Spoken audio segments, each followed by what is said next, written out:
In this video, I'm going to go through Edexcel AS Chemistry Paper 2, and this is the June 2017 paper 2, and I'm going to just do the first half of the paper in this video and the second half in a later one.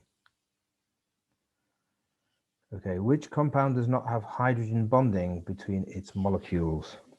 Okay, so let's look at fluorine. What do we need for hydrogen bonding? We need oxygen, nitrogen, or fluorine, a very electronegative atom. We need a hydrogen attached to that, and then we need a lone pair on X, which has got to be oxygen, nitrogen, or fluorine. So let's look at fluoromethane, and we'll see that that can't form any hydrogen bonds because all the hydrogens are attached to the carbon and not to the fluorine. So that is the answer. We'll just check that. Hydrogen fluoride, that can, because you've got that hydrogen attached to a very electronegative fluorine. Hydrogen peroxide can. You've got hydrogens attached to very electronegative oxygen and lone pairs on the oxygens. And methanol, likewise, you've got a hydrogen attached to very electronegative oxygen. So fluoromethane is the answer there. Okay, which molecule has linear shape? Right, H2S, well, sulfur's in group 6. That is very similar to water. You have got 2 lone pairs and 2 bonding pairs, so no. That's going to be bent with 104.5 bond angle like water. SO2, well, if you draw the dot cross diagram for SO2, you will see that you have got sulfur's got 6 electrons. You've got a lone pair on that sulfur, okay, which is going to distort the shape, so you're going to get a bent molecule again there. Carbon dioxide is linear, and that's why there's no dipole on carbon dioxide, no permanent dipole, because it's symmetrical. The carbon has got 2, well, we treat the double bonds just as single bonds when we're thinking about the shape of the molecule. You've got 2 bonding pairs, you've got no lone pairs, and so that will be 180 degrees. There's no lone pairs to distort the bond angle there. Ethene, well, what shape is that going to be? The carbon, we treat the double bond like a single bond, so you've got 3 bond pairs around each carbon. And so they're going to be bond angles of 120 around there. They're going to be trigonal planar. So carbon dioxide is the answer.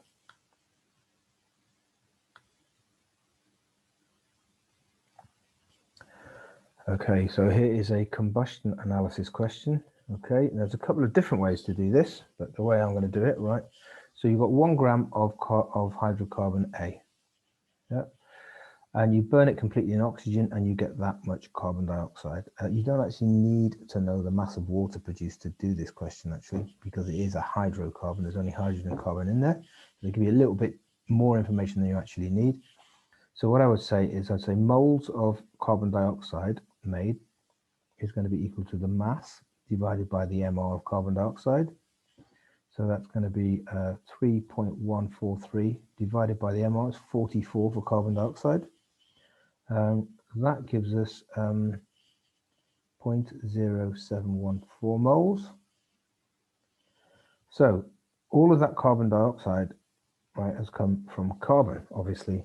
Okay, so how many moles of carbon have we got in the 1 gram? So in 1 gram of A, we have 0.0714 moles of carbon. Okay, now we need to work out the mass of that carbon. So the mass of the carbon is equal to the moles multiplied by the atomic mass of, so that is going to be 0.01714 multiplied by 12 is the atomic mass of carbon, which gives us 0.857 grams of carbon. Now we can find out the mass of hydrogen in there by subtraction. Okay, so let's do the mass of hydrogen. Mass of H in 1 gram. Well, that's going to be equal to the 1 gram minus the mass of the carbon here, 0.857, which gives us 0.143 grams of hydrogen. Now we want to work out the empirical formula, so we need to know the ratio of the moles of carbon to the moles of hydrogen. So we need to work out the moles of hydrogen. It's very straightforward. We're just going to say here, right, moles of hydrogen is equal to the mass over the atomic mass of hydrogen, which is of course 1. So that's 0.143 over 1, 0.143 moles. Now we need to work out the ratio of the moles of carbon. We've got that many moles of carbon to that many moles of hydrogen. And you can probably see, but just by looking at it, that that is a 2-to-1 ratio or 1-to-2 ratio.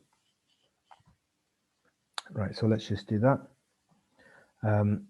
Right, so ratio of moles,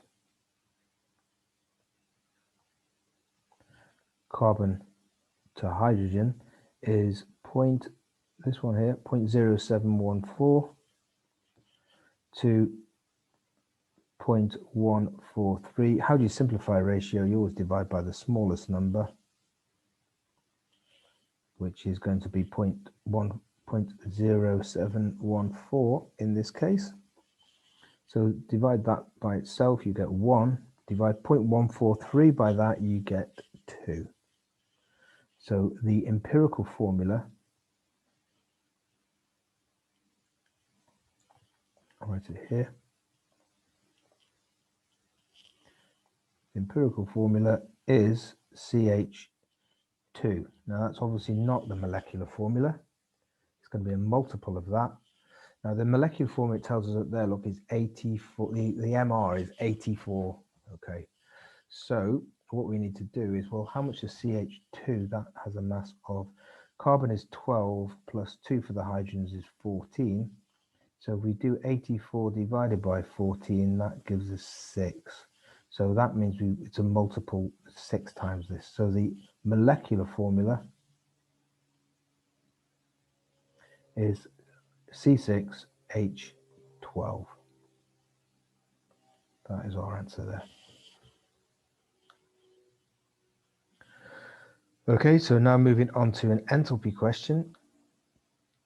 Right, so fairly standard question here. You're going to burn some of this hydrocarbonate and it's going to heat up the water.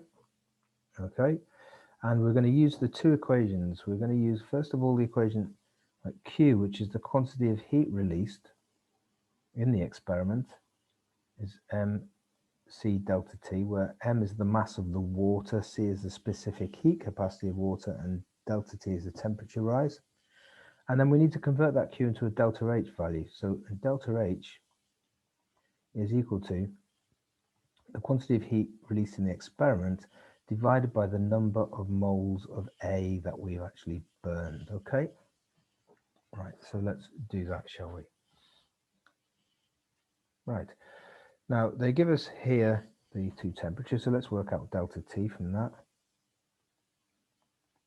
So delta T, we're just going to subtract those two, so we get 29.5 minus 21.3 is 8.2 degrees C. We need to then work out the mass of A burned.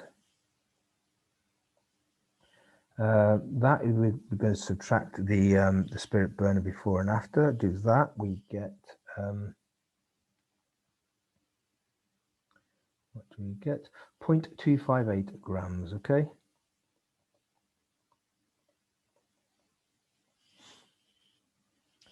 Right, we're nearly ready to put into our equations here, but before we do that, I need to work out the moles of A. Okay, so the moles of A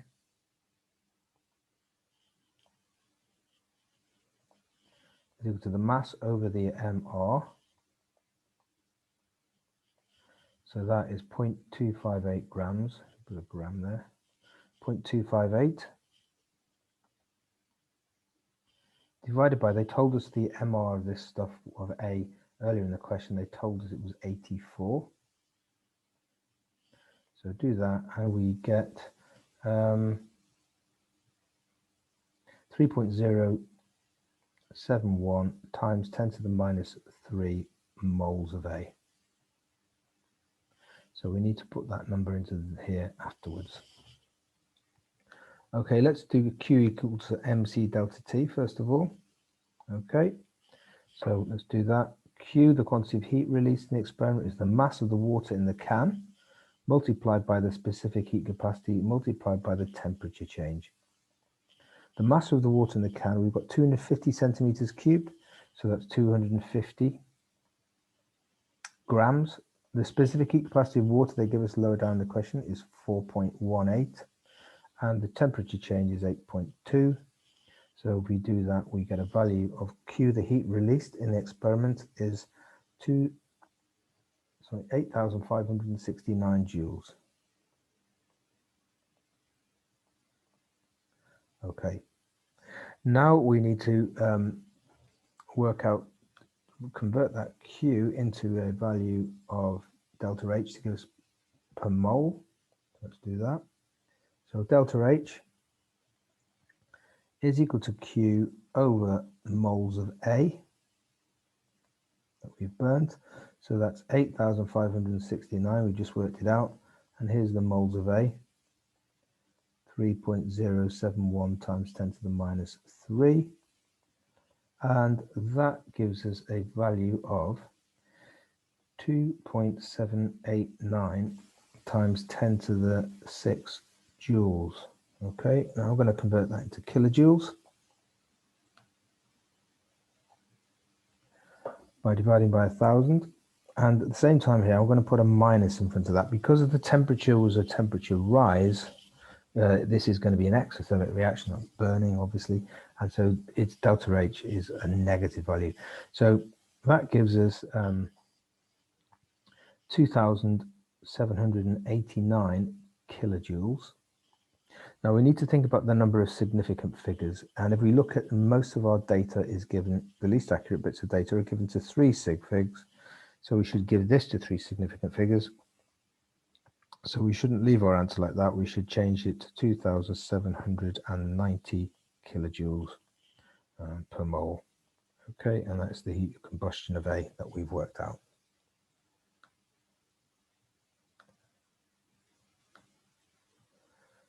Okay.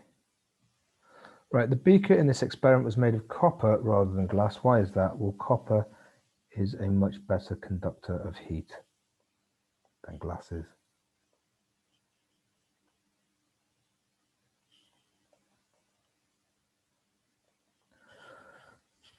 Okay, so on to question 4, some organic chemistry. And they've given us a skeletal formula there of a compound called geraniol. Yeah. It's an oily liquid at room temperature. Okay, they give us the structure of geraniol. Now we have to deduce the molecular formula of geraniol. Okay, and use that to work out its molar mass. Okay, so how many carbons have we got here? We have got 1, 2, 3, 4, 5, 6, 7, 8, 9, 10 carbons. So that's C10. Now, if that molecule were saturated, we've got an O in there as well. I'm going to just put H for the time being. Got an O in there. That's not going to affect like the carbon to hydrogen ratio. Now, if it was saturated, the carbon hydrogen ratio would be CnH2n plus 2. If it's saturated, but it's not. It's got 2 double bonds, right? So 1 double bond would make the ratio CnH2n, and 2 double bonds would make it CnH2n minus 2. So that's going to be H twice 10 minus 2 is 18 hydrogens, and we've got 1 oxygen. Okay, so it's a bit of a quicker way of doing it than thinking, oh, this one's got 3 carbons, 1 carbon, 2 carbons, and all. A bit of a quicker way of doing it. Okay, we need to work out the MR of that now. So it is the MR is going to be 12 times 10 for the carbons, 18 times 1 for the hydrogens and 16 for the oxygen. That gives us 154 grams per mole. Okay. The mass spectrum of geraniol is shown below. Show that show the mass spectrum can be used to confirm the molar mass of geraniol. Right. The parent ion. So this is the ion where there's no fragmentation occurred and you've just knocked an electron off, is there. Okay. And if you look at that, you can tell from that the MZ ratio of that is 154. So that tells us the mass of the MR of the compound is 154.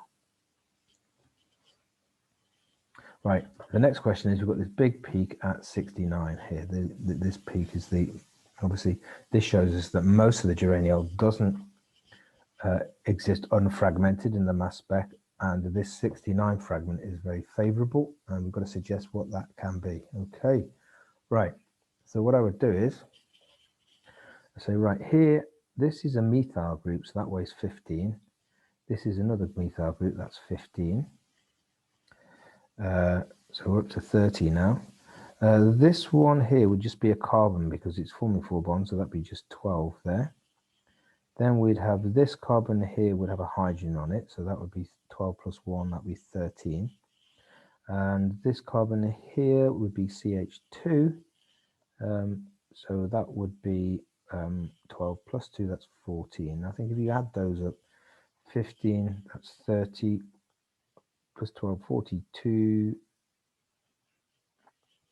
55, and add 14 makes 69. So the fragment is that there, that is the fragment, all right? So you want to draw it, it would be that. Let's put a positive charge on it.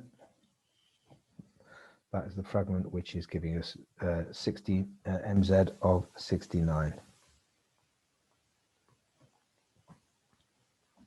Then they show us the infrared spectrum of geraniol. I've copied down the thing there. Okay, and it says use the table of absorptions in the data book to give the names of 2 functional groups present in geraniol. Now we know the 2 functional groups are in there already from the structure. We've got an alcohol group and we have got a carbon-carbon double. We've got 2 carbon-carbon double bonds, so we need to know where to look for them.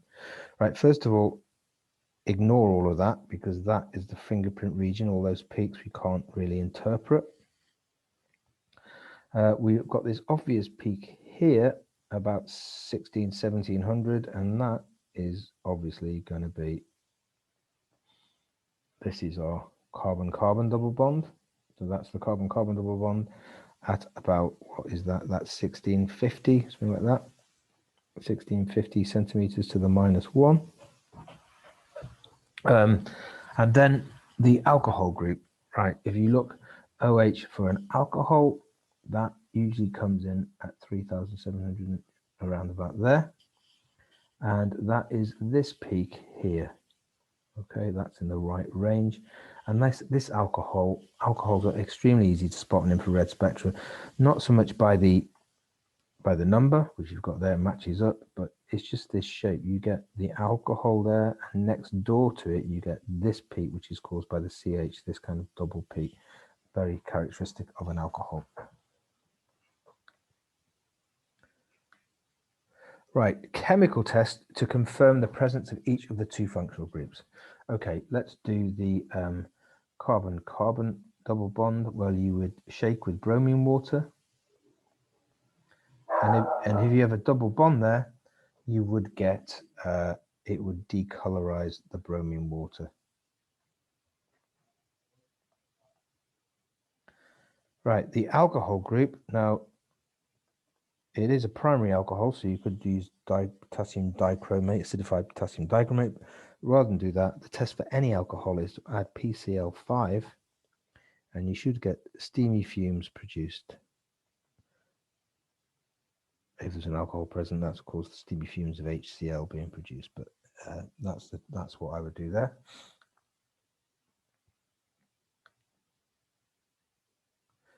Right, more questions on this terpene. Okay.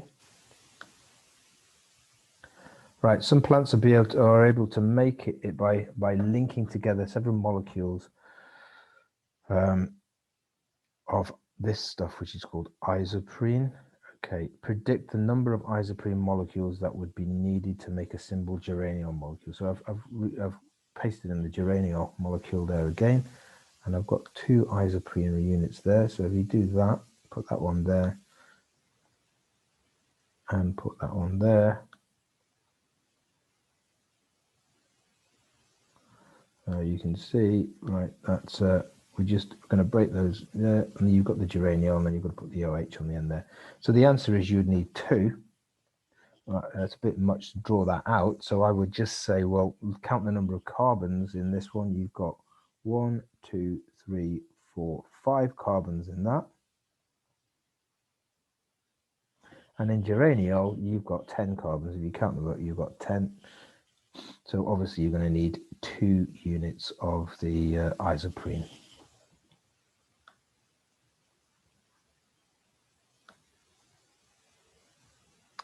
Okay, now when the geraniol, 2-methyl-butyl-1,3-diene. Okay, so 2-methyl-butyl-1,3-diene, we need to write down what that is. Okay, so different color.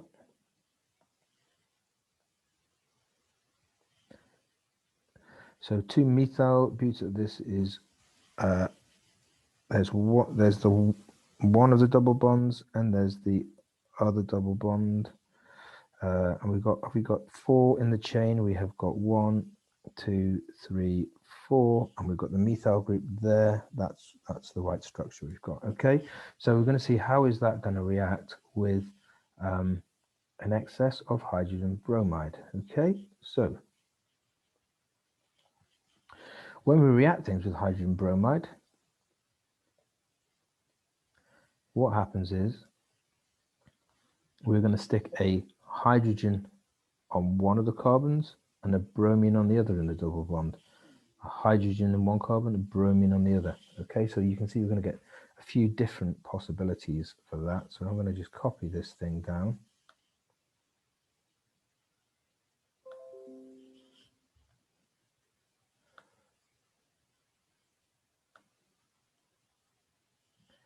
I'll do a few of those. All right, so it wants 4, so I think I'm going to paste in 4 of those. Making them look big, let's just leave them. Okay, and 1 more.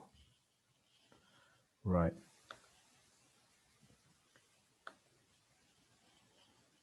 let's do that then. Right, the first one, I'm going to have the obviously I'm going to get rid of the double bond, so that double bond becomes a single bond. So we can have a bromine on there and a hydrogen on the second one, so we don't draw that.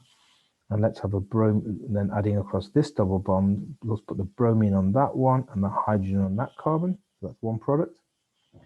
Right, let's do a slightly different combination here. Well, we'll have the same bromine on that one and a hydrogen on that carbon. But on the second double bond, we'll have it the other way around. Let's put that bromine there, and the hydrogen will go on that one. Right, the next one, right, so this time we're going to have to put the bromine on there instead, and the hydrogen on that one. And let's have the hydrogen on that one and the bromine on that one. And then you can see the final combination is when I put the bromine sort of next to each other like that. That's 4 isomeric products. Isomeric means they've got the same molecular formula but different structural formula.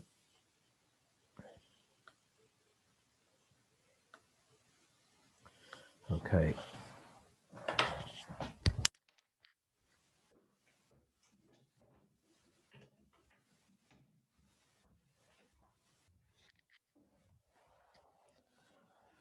Okay, state what is meant by the term molar volume of a gas. Well, I would say the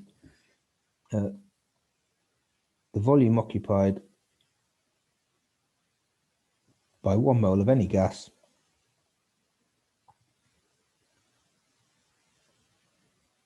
at specified temperature and pressure, and that's usually 298 Kelvin and 1 atmosphere pressure. But okay, and the volume of one gas will of any gas, 1 mole of any gas will be the same. It doesn't matter what the gas is. Okay, so this is a question about finding how to determine the MR of a gas, but it is largely concerned with like experimental accuracy and things like that rather than actual calculation. Okay, so what if you read that, what they have got there, they've got this bag of gas, dry gas, and they have got a gas syringe with a rubber thing on the end of it there.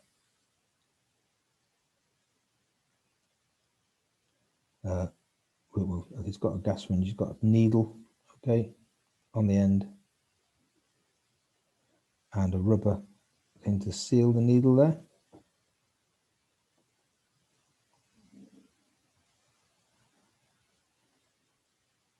Okay, then they're going to weigh that with the rubber thing on the end of it.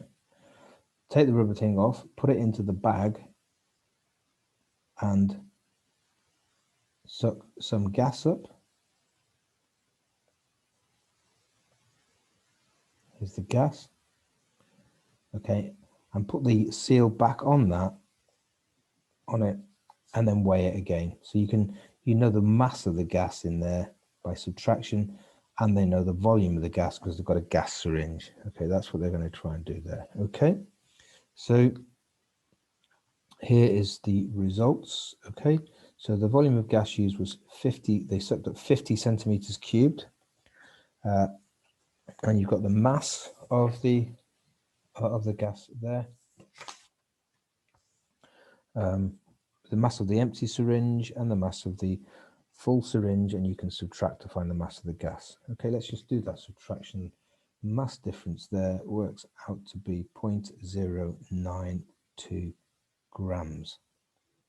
Okay, the syringe has a total uncertainty of 0.5 centimeters cubed, and they're using that to measure out 50 centimeters cubed. And each reading on the balance has an uncertainty of that. You're going to multiply that by 2 because you're doing 2 readings, empty and full. So the total uncertainty there is going to be plus or minus 0.001. Calculate the percentage uncertainty in the volume measurement and in the gas and in the mass measurement. Okay, let's do the volume first. So volume, we've got it is accurate to plus or minus 0.5. So it's going to be 0.5 over 50 times by 100. That works out to be exactly 1%. Now let's do the mass. Okay, the uncertainty in the mass we said is this double 0.005, so that's 0.01 over the mass we measured, which was that 0.092, multiplied by 100, and that gives us an error of 1.09%. Okay. Now, they ask us here. Okay, the student repeated the experiment with 100 centimeters cubed of gas. I'm going to copy this bit here down. Yeah.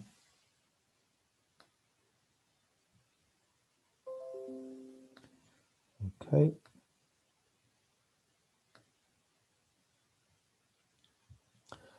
Right. So the student repeated the experiments.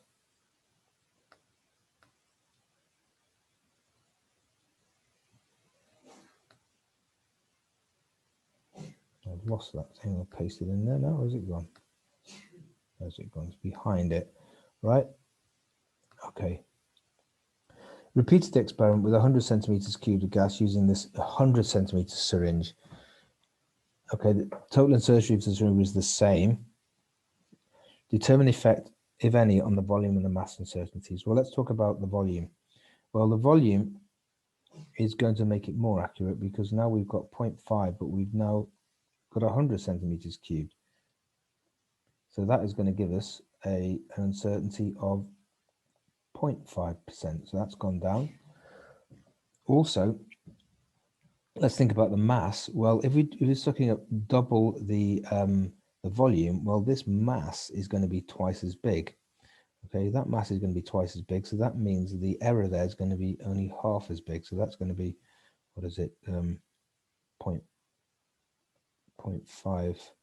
0.55 say, percent. So we're going to get half the error in the volume, and we're going to get half the error with the mass as well.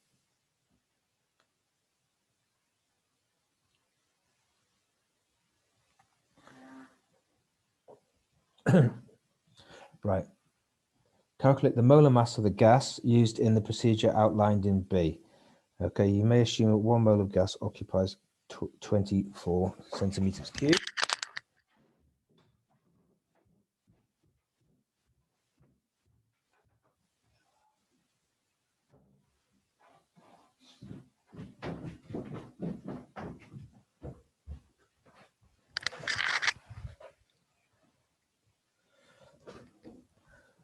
Okay, so we need to work out the number of moles of gas we've got. Let's do that.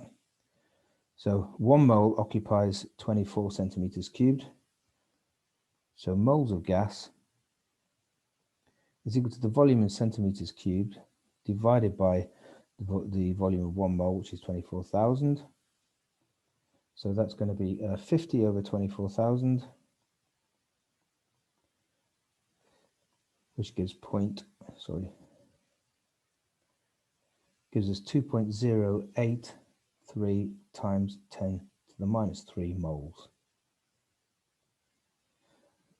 The MR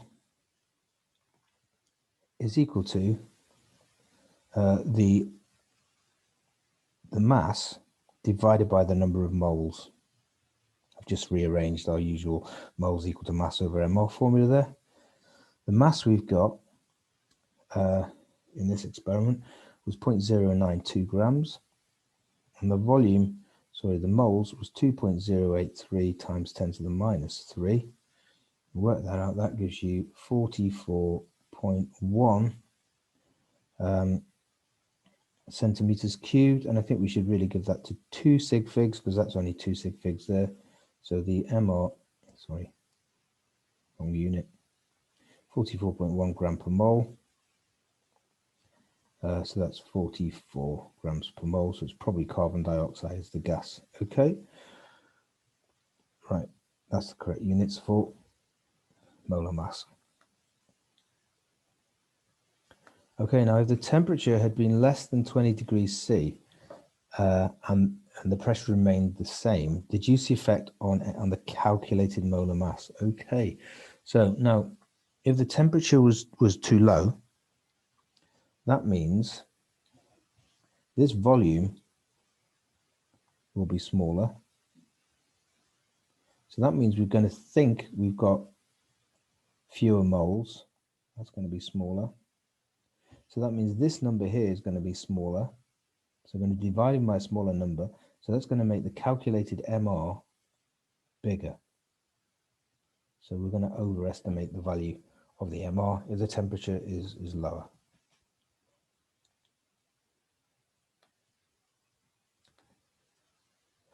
Right, I think the last question I'm going to do, I'm going to stop after this question. Why should the gas be dry? Well, it's because you're going to have water vapor in there. Water's got an MR of 18. So if that's mixed up with the carbon dioxide, you're going to work out, your MR is going to be somewhere between 18 and 44. It's going to be lower than it should be. So the gas should be dry. Okay, I'm going to leave that and carry on with that paper in the next video.